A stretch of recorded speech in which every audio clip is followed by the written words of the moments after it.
O que você faria se os mortos voltassem do túmulo para anunciar um tesouro enterrado? Você se aventuraria no meio da noite para ir atrás das palavras de um falecido?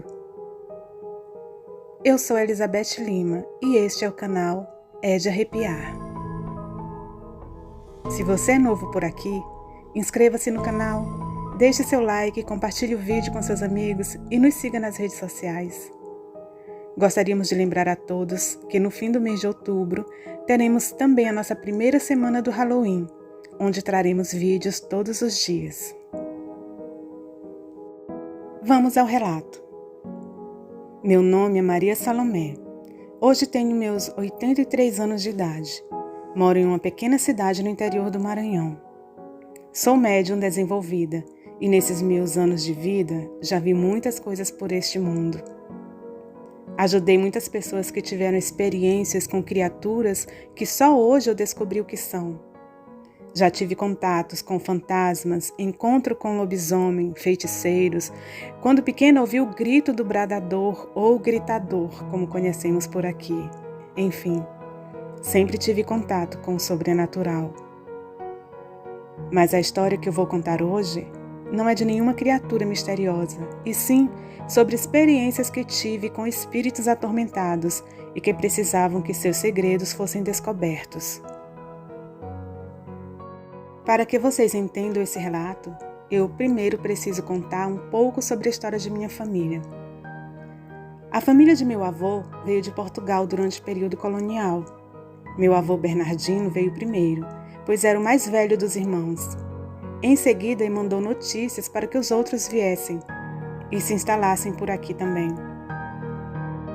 Bernardino começou a empreender alguns negócios, incluindo a compra de algumas terras pelo interior do Maranhão.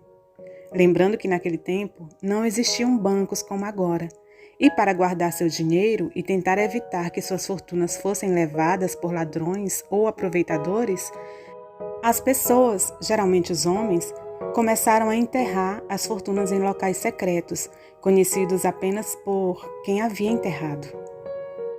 Bernardino decidiu vir para o Brasil, explorar novas terras, e logo se casou com uma jovem com menos de 15 anos, chamada Roberta, algo que na época era muito comum de se acontecer. O tempo passou, já estavam casados e já tinham uma filha chamada Hermínia. Foi quando Bernardino adoeceu. Em seu leito de morte, chama a esposa e diz para ela que em tal hora vai lhe revelar um segredo, mas que ela não contasse isso para ninguém e viesse sozinha. Roberta, muito nova ainda e inexperiente, fica apreensiva e curiosa. Acaba comentando com a empregada da casa que Bernardino queria falar com ela em segredo. A empregada então sorri e comenta: na certa, ele quer lhe dizer onde está enterrado seu dinheiro. Na hora combinada, Roberta vai até Bernardino. Ele então começa a conversar com ela e diz: Roberta, presta atenção. Eu tenho um dinheiro enterrado e vou deixar esse dinheiro para você. Ele está enterrado? Mas antes de ele dizer o local, ele ouviu uma risada abafada, vindo de trás da porta do quarto. E reconhecendo a voz, logo soube que era a empregada ouvindo a conversa. Ele olhou para Roberta com raiva, deu uma bengalada nela e voltou para fora do quarto, dizendo que não ia mais dizer nada para ela, pois ele, quando a chamou para o quarto, para lhe contar o segredo, avisou que não era para dizer nada para ninguém, e ela havia contado para a empregada que foi ouvir atrás da porta. Então ele se calou e levou o segredo com ele, morrendo pouco tempo depois. O tempo passou. Hermínia, filha de Bernardino, cresceu e casou-se também. Teve 4 filhos, o mais velho José, depois Salomé, que nos conta este relato, e mais outras 2 mulheres. E agora começa a história sobrenatural que Dona Saló quer nos contar. Era o ano de 1942. Certa noite comecei a sonhar com um homem. Eu via em meu sonho um homem que eu não conhecia. Ele não era muito alto, era branco, muito branco, olhos azuis, vestido com um terno azul marinho e gravata. Ele me olhou por um tempo e foi embora. Achei estranho, mas depois esqueci. Passou alguns dias e quando estou dormindo, lá vem o homem de novo, em sonho, pela segunda vez, com o mesmo terno e gravata, camisa branca, gravata da cor bege. E nesse sonho ele não chegou perto de mim, mas ele me mostrava uma coisa, algo que não lembro direito, e ficava indicando um caminho. E eu conhecia aquele lugar, era perto de onde nós morávamos. Na terceira vez que ele apareceu em meus sonhos, ele então falou comigo e disse assim: Menina, se você tiver coragem, tem uma coisa que pode ficar para você, a seu futuro. Você é a filha mais velha da minha filha mais velha e eu quero deixar isso para você. São 2 botijas, são 2 latas de bombom. Ele então mostrou o tamanho, das latas com as mãos e mostrou também onde estavam enterradas. Acordei impressionada com esse sonho. Eu não sabia quem era aquele homem estranho que falava comigo daquele jeito. Então contei para minha mãe Hermínia, pois comecei a achar esses sonhos bem estranhos. E eu disse assim para ela: Mamãe, tem um homem que aparece em meus sonhos dizendo para eu arrancar um dinheiro. Ele disse que são 2 latas cheias de dinheiro e disse que o dinheiro é para mim.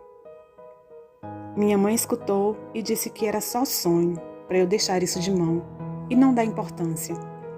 Depois que eu sonhei 3 vezes, o homem não apareceu mais. Então, certo dia, conversando com minha avó Roberta, eu conto para ela a história do sonho. Que eu tinha sonhado com um homem de terno, conto suas características, como ele estava vestido e o que ele me falou. Então vovó fica pensativa e disse para minha mãe: Hermínia, é o teu pai Bernardino o homem desse terno. Esse terno aí é o mesmo que ele foi enterrado. Vovó disse que quando meu avô morreu, minha mãe Hermínia tinha apenas 7 anos, por isso ela não lembrava muito dele. Na época desse sonho eu tinha por volta de 7 anos também, e morávamos em um vilarejo no interior do Maranhão. Acho que eu ainda nem 7 anos completos tinha, porque foi depois disso que fomos embora para Timon, e lá compramos uma casinha para eu e meus irmãos podermos estudar. Chegamos lá em Timon no meio do ano, em junho, e quando foi para matricular na escola, só ficou matriculado meu irmão José, que já tinha 9 anos, e eu não fiquei porque eu ainda não tinha 7 anos completos. Eles foram me matricular no ano seguinte. Então, eu nem 7 anos tinha ainda. A vovó continuou falando, dizendo que era o meu avô no sonho, pois ela sabia desse dinheiro enterrado.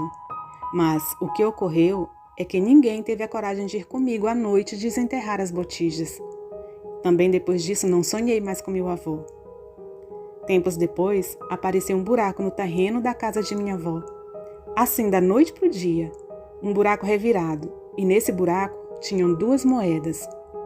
Quando minha avó viu o buraco, ela se assustou e disse: Vixe, acharam o dinheiro do Bernardino. Então eu fui olhar o tal do buraco e cheguei a ver 2 moedas dentro do buraco. Ficamos conversando e dias depois soubemos que um vizinho havia se mudado assim da noite para o dia. Imaginamos ter sido ele que achou o dinheiro. Por quê? Bem, meu avô, quando vivo, tinha um rapaz que trabalhava para ele de caixeiro viajante, levando mercadorias a vários lugares, vendendo produtos para ele. Aqui chamarei esse rapaz de Luiz. Quando meu avô adoeceu, esse Luiz ficou tomando conta de tudo. Meu avô passou muito tempo doente, sem poder andar. Dizem que quando se arranca uma botija, tem que se mudar do local, a não ser que se troque todas as portas da casa em que se vive. Acredito que meu avô visitou esse homem em sonho, o Luiz, pois dizem que quando não se arranca a botija, o fantasma não fica em paz. Como meu avô percebeu que eu não iria atrás do dinheiro, procurou outra pessoa para ir em meu lugar.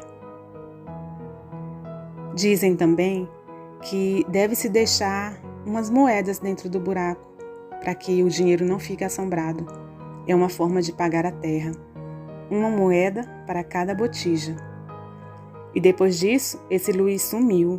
A casa dele era em frente à casa da vovó, mas nunca mais ele apareceu. E assim, eu perdi a primeira botija. Então, depois disso, nós fomos morar em Timon, no Maranhão. No tempo acertado, fui matriculada na escola e todos os dias ia pelo mesmo caminho com outros meninos. Era uma alegria. Em Timon, eu sonhei com outro homem, me mostrando outra botija, dizendo no sonho como ele tinha levado o dinheiro nas costas até o local onde estava enterrado. E ele me mostrava tudo isso em sonho. Na época em que ele enterrou o dinheiro, aquele lugar ainda era só mato. Mas quando eu sonhei, o local que ele me mostrava, onde estava enterrado o dinheiro, era uma das ruas principais de Timon. Era a chamada Rua da Chapada. Hoje em dia já deve ter outro nome. Ele disse que estava lá nessa rua, me mostrou o lugar e me falou assim: "Olha, quando você for para o colégio, você vai ver 2 rodas pretas perto uma da outra nesse lugar que eu estou te mostrando. Você bate com o pé que estronda. Pois onde tem dinheiro enterrado, o chão estronda quando a gente bate o pé desse jeito." E bati o pé no chão, me mostrando. Como eu era ainda uma criança, só tinha 7 anos, eu fui e contei para a mamãe o sonho. E dessa vez ela até que acreditou, mas ela me falou assim: "Mas como que a gente vai arrancar esse dinheiro, minha filha? Toda hora passa gente por lá." E à noite, ninguém teve coragem de ir comigo lá. De novo. Ou então não confiaram, não acreditaram no que eu estava falando. Depois, passando por lá, pelo local, eu bati o pé e estrondou mesmo. Eu sabia que era verdade o que o homem me falou. Ele disse que a botija era para mim. E eu novamente não tive coragem de arrancar. Assim, eu perdi a segunda botija. Tempos depois, passaram asfalto na rua. Ainda hoje, essa botija deve estar enterrada por lá. Essas foram algumas das histórias sobrenaturais que ocorreram na vida de Dona Saló. E você, o que achou desses fatos acontecidos? Lembrando que na época ela era apenas uma criança de 6 a 7 anos de idade, e a criação dos filhos naquele tempo era bem diferente dos de hoje. Deixe seu comentário. Tem algum relato parecido? Envia pra gente. E-mail e WhatsApp estão na descrição do vídeo. Boa noite.